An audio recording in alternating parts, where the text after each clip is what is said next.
اچھا سر، آج ڈار صاحب نے بھی قومی اسمبلی میں فرمایا کہ مخصوص نشستیں اگر ادھر چلی بھی جاتی ہیں تو کوئی ایسی بڑی بات نہیں ہے، ہمیں دل بڑے کرنے چاہیے.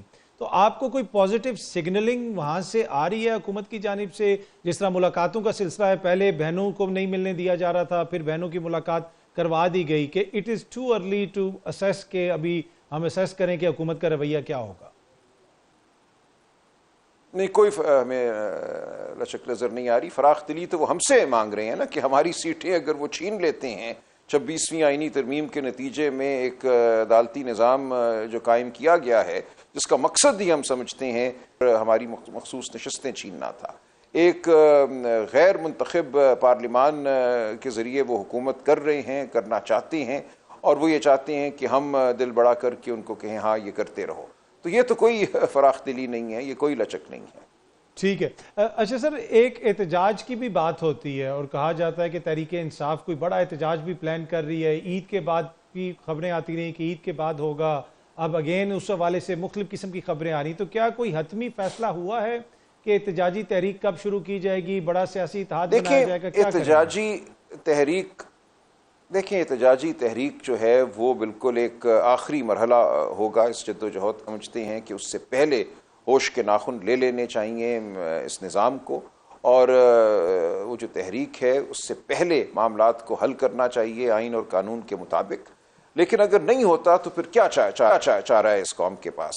یہ کہ وہ بالکل قبرستان کی خاموشی قبول کرے، قبرستان میں لاشوں کی طرح زندگی بسر کرے. تو یہ تو ملک ہمیں قابل قبول نہیں ہے، یہ نظام پاکستان کی اس قوم کو قابل قبول نہیں ہے. تو اگر تو یہی نظام جاری رہتا ہے دھونس کا، جبر کا، تو پھر بالآخر لوگ نکلیں گے باہر. وہ کب نکلیں گے میں کوئی بٹن دبا کے فیصلہ نہیں کر سکتا اس دن کا، لیکن یہ بالکل ایک تاریخ کا ایک واقعہ ہوگا جو ہوا کرتا ہے. ہر قوم جو ہے بالآخر اپنی آواز بلند کرتی ہے، وہ سڑکوں پہ ہو، وہ میدانوں میں ہو، وہ پارلیمان میں ہو، ہر جگہ آواز نے ایک دن بلند ہونا ہوتا ہے، اور وہ ہو کر رہے گی. اچھا سر، میں کافی عرصے سے آپ کو فالو بھی کرتا ہوں. ماضی میں بھی آپ کا جو بیانیہ تھا وہ کچھ لوگوں کو اس سے اختلاف ہو سکتا ہے، لیکن ایک کنسسٹنٹ بیانیہ ہے. لیکن کیا آپ کی پوری جماعت کا یہ بیانیہ ہے؟ کیا یہ واقعی جمہوریت کی جنگ ہے، آئین کی جنگ ہے، یا پھر یہ اقتدار میں آنے کی جنگ ہے؟ بالکل نہیں. اب آپ کو کوئی شبہ ہے؟ اقتدار میں آنا ہوتا تو بہت پہلے کوئی ساز باز ہو جاتا، کوئی جس کو ڈیل آپ کہتے ہیں وہ ہو جاتی. کس طرح آپ کہہ سکتے ہیں کہ اقتدار میں آنے کی جنگ ہے؟ ہرگز نہیں. اگر یہ جنگ ہوتی تو خان صاحب آج کہیں کسی پیلس میں کہیں بیٹھے ہوتے، وہ برطانیہ ہوتا یا کوئی اور جگہ ہوتی، فرانس ہوتا یا مجھے نہیں پتا کیا جگہ ہوتی، اور وہاں بیٹھ کر آنے کے لیے دن گن رہے ہوتے اور لوگوں سے گفتگو کر رہے ہوتے اور وعدے کر رہے ہوتے اور عہد وفا کر رہے ہوتے. ایسا کچھ بھی نہیں ہے. یہ بالکل اقتدار کی جنگ نہیں ہے، یہ نظام کو بدلنے کی جنگ ہے، یہ جمہوریت کی جنگ ہے، یہ آئین کی جنگ ہے، یہ عدلیہ کی آزادی کی جنگ ہے، یہ بنیادی حقوق کی جنگ ہے. اگر کوئی اب بھی یہ بے وقوف سمجھتا ہے کہ یہ صرف اقتدار کی جنگ ہے، یہ اپنی جگہ بنانے کی جنگ ہے، یہ گود میں بیٹھ جانے کی جنگ ہے، تو اس کو کیا میں کہہ سکتا ہوں ایک عقل کے اندھے شخص کو.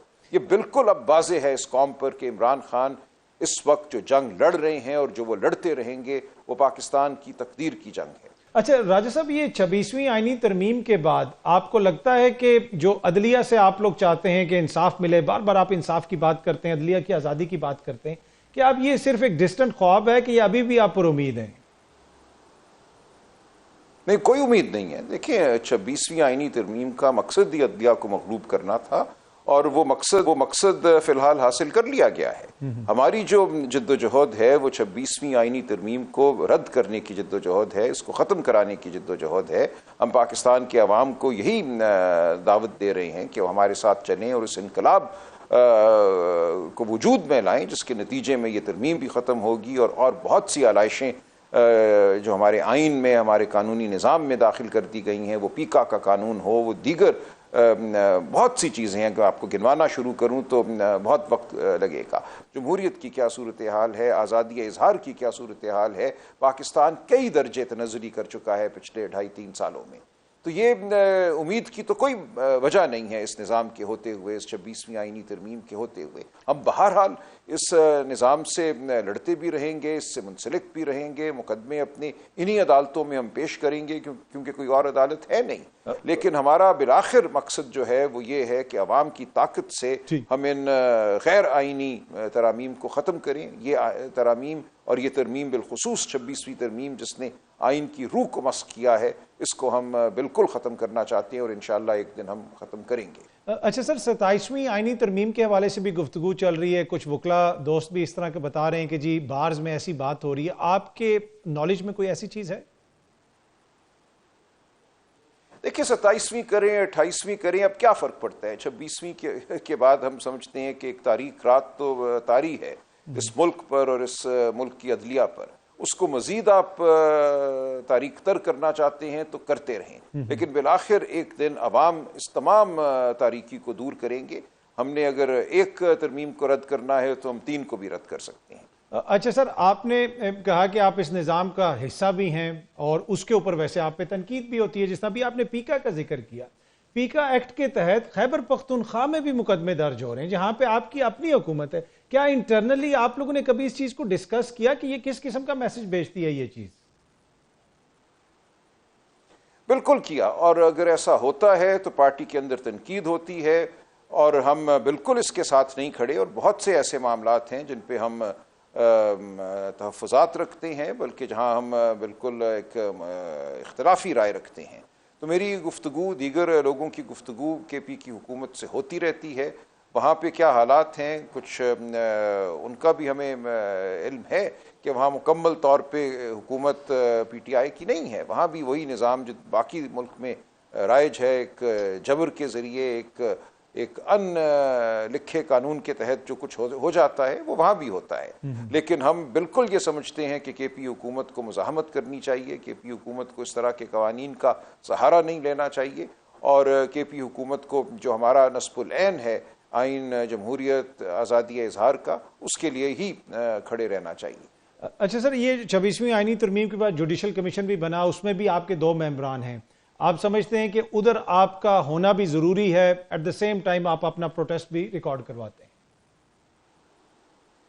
دیکھیں، جب ایک نظام بن جاتا ہے وہ اچھا ہے یا برا ہے، اس نظام کے اندر بھی مزاحمت ضروری ہوتی ہے اور اس کے باہر بھی مزاحمت ضروری ہوتی ہے۔ نظام اچھا نہیں ہے، اس نظام کو ہم نے تبدیل کرنا ہے، لیکن یہ نظام ہے نا، ہم انہی عدالتوں کے سامنے جائیں گے نا۔ کل اگر میں گرفتار ہوتا ہوں، آپ گرفتار ہوتے ہیں، ہمارا کوئی پیارا اغوا ہو جاتا ہے تو ہم کہاں جائیں گے؟ ہم یہ تو نہیں کہیں گے کہ ہم ان عدالتوں کا بائیکاٹ کرتے ہیں یا نہیں جائیں گے، اگرچہ ہمیں امید بہت کم ہے یا نہ ہونے کے برابر ہے کہ انصاف ملے گا، لیکن اس کے باوجود ہم انہی عدالتوں کا دروازہ کھٹکھٹائیں گے اور آئین اور قانون کی دہائی دیں گے، واسطہ دیں گے۔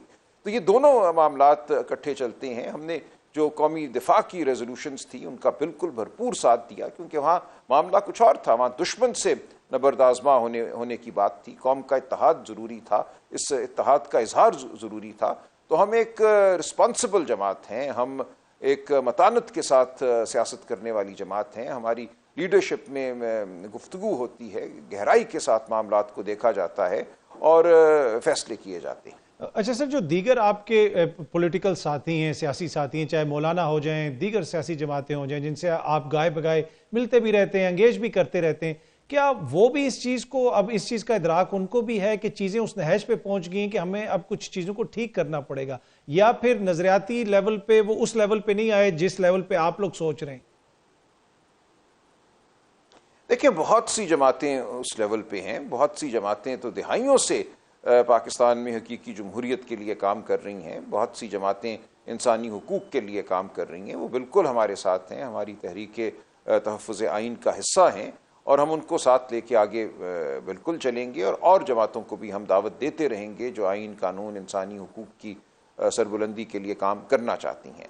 مولانا کا کیا رویہ ہے، کیا انہوں نے فیصلہ کیا، یہ ہم ان پہ چھوڑتے ہیں۔ ہم نے پہلے بھی یہی کہا تھا کہ اگر وہ ہمارے ساتھ چلتے ہیں جمہوریت کے لیے، آئین کے لیے، تو یہ کوئی ہم پہ احسان نہیں ہوگا، یہ ان کا فرض ہے۔ تاریخ ان سے یہ مانگتی ہے، پاکستان کے عوام ان سے یہ مانگتے ہیں، یہ تقاضا کرتے ہیں کہ وہ اس جد و جہد کا حصہ بنیں۔ لیکن فی الحال انہوں نے اگر فیصلہ کیا ہے کہ وہ نہیں حصہ بننا چاہتے قومی جد و جہد کا، اپنا کوئی علیحدہ راستہ اپنانا چاہتے ہیں، تو یہ ان کی ثوابدید ہے۔ ہم توقع یہی رکھیں گے کہ وہ آئین کے لیے، جمہوریت کے لیے بالآخر کام کریں اور پاکستانی قوم کو حقیقی آزادی کی جانب لے کر جائیں۔ اچھا سر، جو آپ کی مخصوص نشستوں کا کیس ہے، اگر یہ دوبارہ حکومت کو دے دی جاتی ہیں، کے پی کے میں تو مولانا کو بھی دی گئی تھیں، جنرل نشستیں کم تھیں اور ان لوگوں کی جو دی گئی تھیں ریزرو سیٹس وہ زیادہ تھیں، تو پھر یہ کہ آپ کے لیے قابل قبول ہوگا کہ ایک جو فریق حکومت کے ساتھ سیٹیں بھی لے رہا ہے؟ قابل قبول نہیں ہوگا۔ دیکھیں قابل قبول تو نہیں ہوگا نا، یہ ایک جبر کا نظام ہے اور اس جبر کا جو بھی کوئی مستفید ہے اس سے ہم ظاہر ہے کہ یہی کہیں گے نا کہ آپ فیصلہ کر لیں کہ آپ نے کہاں کھڑے ہونا ہے۔ تاریخ تو بہہ رہی ہے، آپ اس بہتی ہوئی تاریخ کے کس دھارے کا حصہ ہیں؟ جبر کے دھارے کا حصہ ہیں یا انسانی حقوق، آئین اور جمہوریت کے دھارے کا حصہ ہیں؟ یہ سوال تو ہم کریں گے۔ یہ ایک بالکل مذاق ہے جس طرح سے ارادہ کیا گیا ہے مخصوص نشستیں بانٹنے کا، کہ ایک جماعت جو 80-90 سیٹیں رکھتی ہے، 100 سیٹیں رکھتی ہے، اس کو ایک بھی سیٹ نہ ملے صوبائی اسمبلی میں یا قومی اسمبلی میں، اور دیگر میں ان سیٹوں کو بانٹ دیا جائے۔ یہ ایک مذاق ہوگا پاکستان کے آئین کے ساتھ، جمہوریت کے تصور کے ساتھ، لیکن لوگ یہ کرنا چاہتے ہیں تو کریں۔ ٹھیک سر، یہ اوبیسلی پہلے آپ ملک کے نامور وکیل بھی ہیں، اب آپ سیاست میں آ گئے ہیں، آپ ریگریٹ کرتے ہیں کہ آپ کے اوپر بھی آپ مقدمات بھی ہیں، تو آپ ریگریٹ کرتے ہیں کہ یار یہ کس جگہ میں آ گیا ہوں، کیوں آیا ہوں؟ نہیں، بالکل نہیں۔ دیکھیں یہ فرض ہے، یہ آپ کا، میرا، ہر ایک کا فرض ہے۔ یہ کیا زندگی ہے کہ میں ایک آئینی مبصر بنا زندگی بسر کروں جبکہ لوگ اغوا ہو رہے ہیں، مار کھا رہے ہیں، الیکشن لوٹے جا رہے ہیں۔ اگر میرے پاس آواز ہے، میرے پاس اگر سمجھ ہے، میں قانون کو اگر بیان کر سکتا ہوں، میں اگر کھڑا ہو سکتا ہوں مظلوم کے ساتھ، تو میں کیوں نہ کھڑا ہوں؟ کیوں میں اپنے گھروندے میں، اپنے بلبلے میں بیٹھا رہوں اور کہوں میری زندگی تو پورا آسائش ہے، میں بڑا وکیل ہوں، میرے پاس وسائل ہیں اور میں بس ٹی وی پہ آ کے مشگافی کر کے کہیں غائب ہو جاؤں؟ میرے لیے یہ ایک ضمیر کا تقاضا تھا کہ میں آگے بڑھوں اور اس جد و جہد کا حصہ بنوں، اس مزاحمت کا حصہ بنوں، اور میں توقع کرتا ہوں کہ پاکستان کا ہر وہ شخص جس کو اس کی صحت اجازت دیتی ہے، جس کو اس کے کچھ وسائل اجازت دیتے ہیں کہ وہ کھڑا ہو، اور اگر وسائل نہیں بھی اجازت دیتے تو ووٹ ڈالے۔ بہت سے طریقے ہوتے ہیں مزاحمت کے، تو مزاحمت فرض ہو جاتی ہے جب جبر ہو۔ آخر میں سر بریفلی بتائیے گا، جو پاکستان تحریک انصاف کے اندر سے مختلف قسم کے بیانات آتے رہتے ہیں، ڈسپلن کی کمی بھی نظر آتی ہے، یہ کیا آپ لوگوں کی ویکنس ہے، اسٹرینتھ ہے، یہ کیا ہے؟ نہیں، ویکنس نہیں ہے۔ دیکھیں یہ بہت بڑی جماعت ہے، اس کا جو لیڈر ہے، جو اس کا چیئرمین ہے، وہ اب 2 سال سے پابند سلاسل ہے۔ اس وجہ سے ظاہر ہے کہ کچھ نہ کچھ جماعت کے اندر ایک، آپ کہہ لیجئے، ڈسپلن کی کمی ہونا تھی۔